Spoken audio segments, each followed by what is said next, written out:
innovation na makambo ya mpepo to pe aviation na RDC. Compagnie africaine d'aviation CAA na mokuse alela yango minu na nenga kosakana te di et commandé domaine na ye. Après réception, il y a premier Airbus A330, oyo CAA yaka nango, mikolo eleki, yango nde suki saka masolo, ndi melanga imwana Kongo que CAA a outil lisusu ko bambo la koko di koko na botu, na domaine aérien, avec arrivée P réception, il y a deuxième avion esika Airbus A330. Ah! Airbus A330, deuxième frappe yango yo, ya mokwake na mapate RDC, ya boebon di melangai que mon côté na terrain po ezalana nute et comme il est longtemps bananzo veut dire ma passa Airbus A330 ba avion ya mokwake ya liboso yaka yangoyo bozwa lix ezanango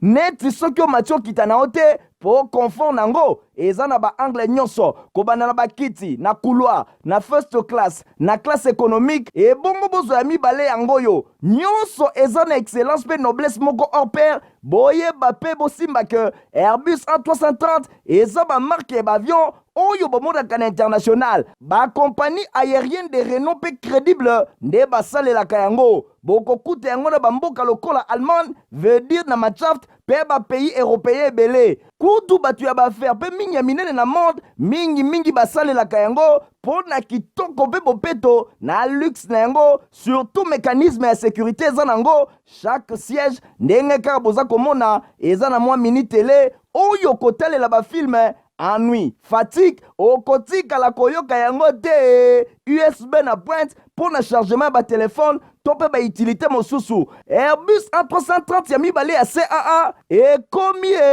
eza na deux classes first class pour na bino ba grand monsieur na ba grande dame pe ba personnalité misusu ebele avec 36 sièges classe économique pe zali pour na bino bosalaka ba faire pe bato nyonso ba amoureux ba voyage avec 267 sièges mokoka sala voyage dans ba meilleures conditions ndenge nanu ezala te avec Airbus A330 ya mibale ya CAA avion ya sika oyo uti kokoma ekwei deja na mabele timba na nzuzi lelo mibale moko te na Congo bana Congo pe bapaya basepeli ah oui CAA mfumu na ba innovation deuxième avion Airbus A330 yango ekomi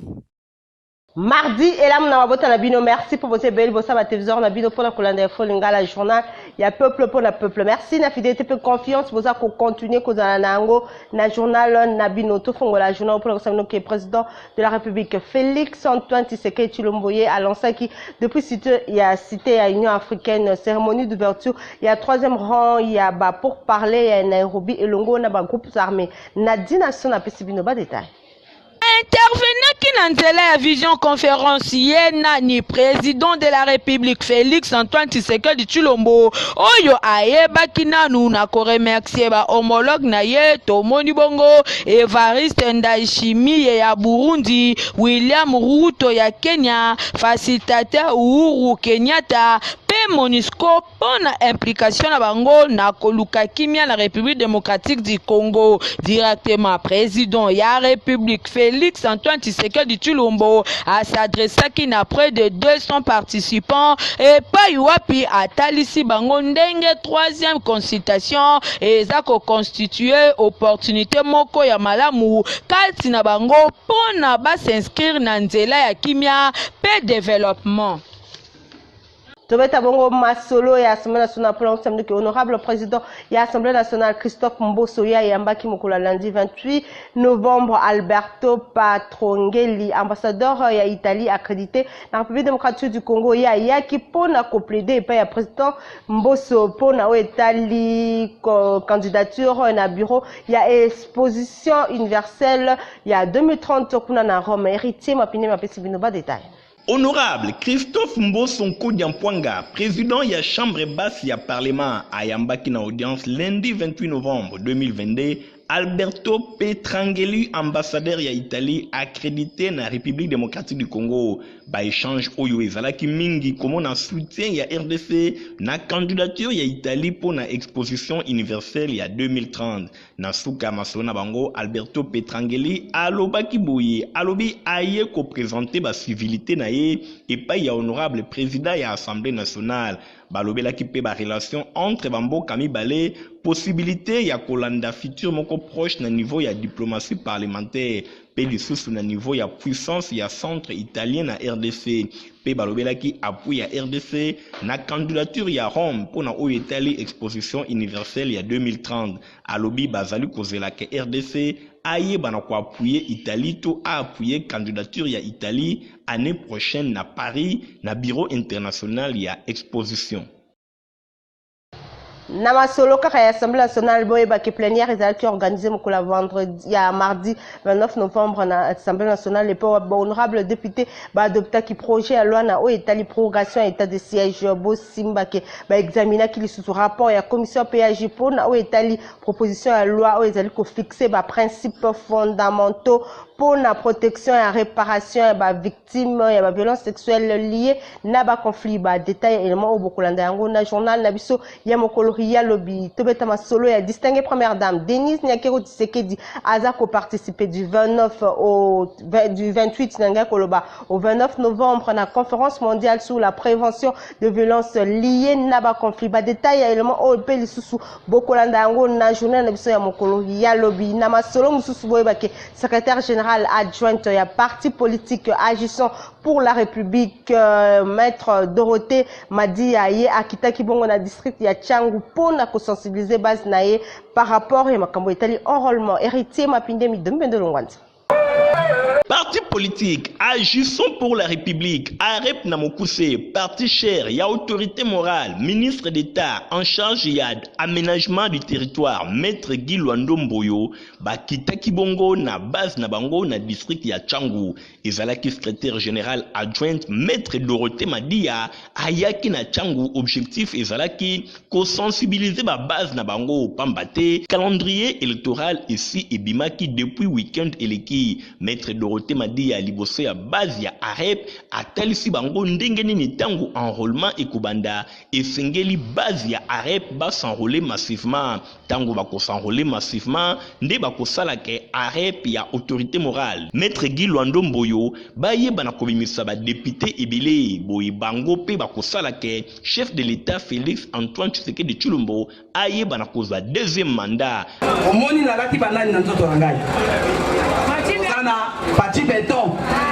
Yende, candidat à Bisso, président de la République. AREP bazali kosala mosala na ndenge ya kosakana te na district ya Tchangu ba base na bango nyonso bazalaki na esengo makasi koyoka mongongo ya maître Dorothée Madia oyo azali secrétaire général adjointe ya AREP abetaki na bango masolo ya ndenge na ndenge atalisaki bango pe ba situation oyo République démocratique du Congo ezali ko traverser asengaki na bana nyonso ya AREP bayeba na ko soutenir vision ya chef de l'état Félix Antoine Tshisekedi Tshilombo pambate azali ko bunda pona bien-être ya ba congolais apesaki bango pe message ya autorité morale maître Guy Luando Mboyo na oyo nyonso bazali ko bongisa pona AREP surtout na élection ya 2023 na suka ya masolo maître Dorothée Madia secrétaire général adjointe ya AREP alobaki boye na micro ya Info Lingala. Biso surtout ba parti politique toza na obligation ya ko sensibiliser ko mobiliser ba militants na biso par ricochet population pour ekende ko s'enrôler pour élection et salama très bien il faut pas aller enrôler ceux qui va s'enrôler nde ba ko ponangati ceux va s'enrôler ba ponangandi il faut pas kaka ba soutenir parti na biso olo bakenga na za membre ya parti mo s'enrôler to voter maître Dorothée ndengeni o voter initiateur ndengeni décide quoi o voter président Fachi Beton Dengenin. Voilà la raison d'être là. Boye maître Dorothée Madia akotambo la bisika ebele kaka pona ko sensibiliser ba base ya AREP pona makambo etali ba enjeu ya 2023 lokola calendrier électoral esi ebimi AREP azali komilengele na ndenge ya kosakana te. Gouverneur ya province Haut-Ouélé Christophe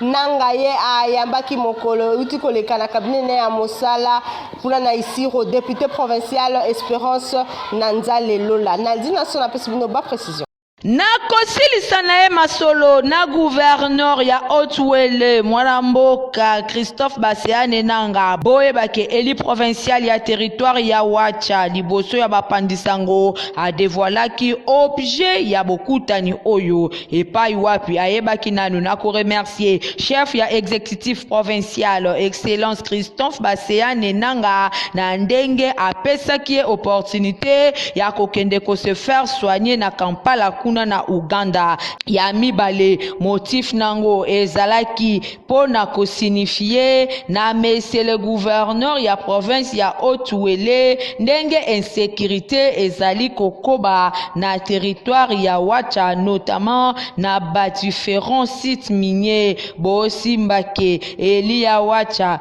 liboso ya gouverneur ya province atalisi ndenge azalaki réceptif pe bilaka na ye ekozala ferme na meilleur délai na oyetali situation sécuritaire na territoire ya Wacha ekozala rétabli ndenge kaka chef de l'État Félix Antoine Tshisekedi Tshilombo alingi. Mouvement Ekoki Inatosha ya Madame Marie-Josée Ifoku en collaboration avec l'Église Corps du Christ Basalaki dimanche 27 novembre matinée à prière ya Kafukafu pour la nation na but ya ko soutenir wa FRDC na population ya Est. Stéphane Skandi reportage. Nyonso ebandaki na intervention ya Dr Chamala oyo apesaki mateya ya mozindo na oyo etali VIH pe sida. Dr Chamala atalisaki danger oyo ekoki komemela bana oyo bazali porteur ya VIH. Deuxième intervention ezalaki ya Madame Marie-Josée Ifoku, présidente ya Ekoki Inatosha, apesaki verset biblique na maloba na ye oyo azwaki yango na Genèse 4 verset 9. Wapi epai Nzambe azalaki kotuna Kain wapi ndeko na ye Abel alors que asi abomaki ye. Présidente ya Ekoki Inatosha alobi biso nyonso tozali ba responsable tango tozali komona bandeko na biso ko souffrir sans que to apporter soutien. Asengi bolingo tomema na mikumba bango moko ba membre ya ONG Le Cœur d'une Mère bazwaki ton ya ko expliquer ba objectif ya ONG Le Cœur d'une Mère. Ba explikaki pe ba domaine nini bango ba intervenaka. Batangaki éducation, sécurité alimentaire, autonomisation, pe hébergement. Boyoka présidente ya Le Cœur d'une Mère ndenge apesi ba explication. VIH sida et posera plus de problèmes dans ma cambodali nutrition ya bana. Comme nous avons un centre nutritionnel à Kingabwa, tous les bana au bazar de malnutrition en charge de les bango baboui pour que bana ba récupérer santé. Tous les bana au malnutrition na bango eza pona te ke balia kamala muté. Malnutrition na bango eza parce que bana wana bazar na bokono ya VIH sida, bazar na virus ya VIH sida na kati ya nzoto. Yango malgré baboui tozo pesa moyen mwana récupérer santé ezate to mona to ko fanda je to ko na côté il faut to tele mato loba to pele la batamité malamu to ya ko sanga na biso selongo pour la prise en charge des enfants malnutris vivant avec le VIH sida. Na micro ya Info Lingala, présidente Marie-Josée Ifoko na tourna yepe alobaki boui. Le Cœur d'une Mère azali membre ya réseau Ekoki Inatosha. Yango na bomoni biso na kati ya midulu oyo parce que to accompagnaka ma membre na biso chaque fois que baza na activité ou ba organiser eloko. Beti na tozalaki awa yango na toyeka ko soutenir moko na biso et comme otuni biso pe non Ekoki Inatosha eza ouvert à toutes les ONG oyo ezosunga ba mama oyo eza kosunga bana. Donc tozali ouvert, porte ezali toujours ouvert comme je viens de le dire. Vous allez continuer à chaque fois qu'on sensibiliser, pour conscientiser ma ONG mosusu va pour rejoindre biso de manière assez étonnante comme ébélé pour n'attendre pas qu'on entre biso ba maman et pour qu'on va na biso. Compagnie africaine d'aviation CA Azako présenté ba avion na Yasika où ils ont la capacité à koyamba plus de 300 places à chacun. Innovation na makambo ya mpepo tope aviation na RDC compagnie africaine d'aviation CA na mokuse alela yango minu na nenga kosakana tedi e commandé domaine na ye